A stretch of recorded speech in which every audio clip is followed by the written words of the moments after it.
Davos, Suisse jamana na ɲɔgɔn ɲɛ min kɛra sɔrɔ ko taabolo kan diɲɛ kɔnɔ ko sa in na n'a bɛ wele Forum économique mondial o sen fɛ Afrique du Sud jamana kuntigi Cyril Ramaphosa k'a jigi b'a kan ani États-Unis baarakɛɲɔgɔnya bɛ to sen na Donald Trump ka mara kɔnɔ. Jamana kuntigi Trump ye kuma ɲɔgɔnya kɛla ŋana de ani ne fana o la sa an bɛ se ka baara kɛ ɲɔgɔn fɛ.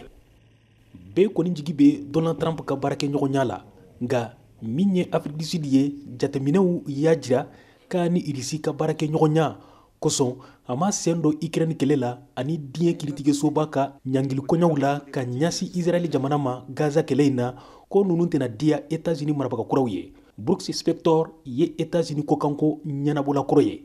Now, for the past administration, the consequences of mara fɔlɔ kɔnɔ Afrique du Sud ni Irisi, Chine, Iran baarakɛɲɔgɔnyaw ani diɲɛ kiritigesoba kɔɲa in na ka ɲasi Israël ma o ye États-Unis marabagaw ladimi kosɛbɛ wa o ye gɛlɛya nati Afrique du Sud ni Amérique cɛ nka o t'a jira k'u tɛna baara kɛ ɲɔgɔn fɛ. Donald Trump ka mara kɔnɔ cakɛda min bɛ jɔ ni kokanko kɔɲaw ye bɛna kɔlɔsiliw k'a kan.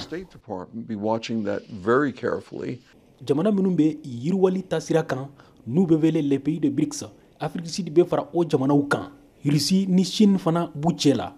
O kama États-Unis kokanko minisiri kura Marco Rubio ye Afrique du Sud kɔrɔmatigɛ ka ban a ka baarakɛɲɔgɔnyaw la ani Chine jamana cɛ. Now we get the Trump-Vance administration. Sisan an bɛ Trump ni Vance ka mara kɔnɔ u y'a daminɛ ni jamana kokanko baaraw de ye fɔlɔ o kɔrɔ ko ni Afrique du Sud taara ni baarakɛɲɔgɔnyaw ye ani BRICS jamanaw cɛ a bɛ sɔn ka gɛlɛya sɔrɔ a ka kokanko politiki la. It will run counter to this foreign policy and it will be in trouble.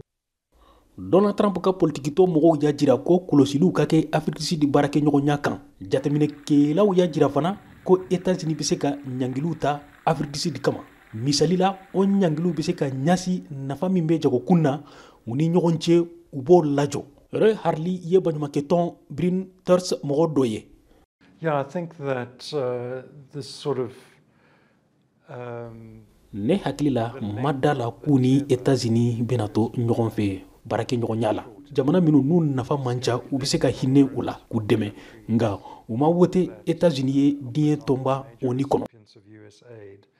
but vote against the US at the United Nations. Harley ko fana ko bɛ se ka dɔ fara États-Unis ka fanga kan farafinna. Or alternatively, it could push these countries. O bɛ se ka kɛ sababu ye ni jamanaw ka fɛɛrɛ wɛrɛw ɲini ka bɔ Amérique taabolo la. Alternatives. Jateminɛkɛlaw y'a jira ko États-Unis ye arayi baara min daminɛ lobito Angola jamana na n'a bɛ kɛ sababu ye dugujukɔrɔfɛnw minnu bɛ bɔ Zambi ani RD Congo jamanaw na n'a bɛ taa n'u ye farafinna tilebi yanfan kɔgɔjida jamanaw la o baara in bɛ se ka jɔ Donald Trump n'a ka marabagajɛkulu fɛ. États-Unis bɛ se ka Somaliland yɛrɛmahɔrɔya lakodɔn n'a bɛ fara Somali jamana maraw kan.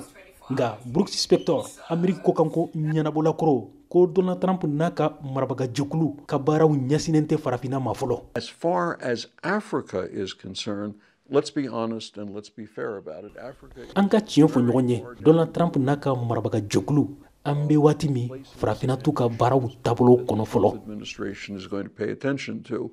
États-Unis kokanko minisiri Marco Rubio bɛna ka taama fɔlɔ kɛ Panama jamana de la.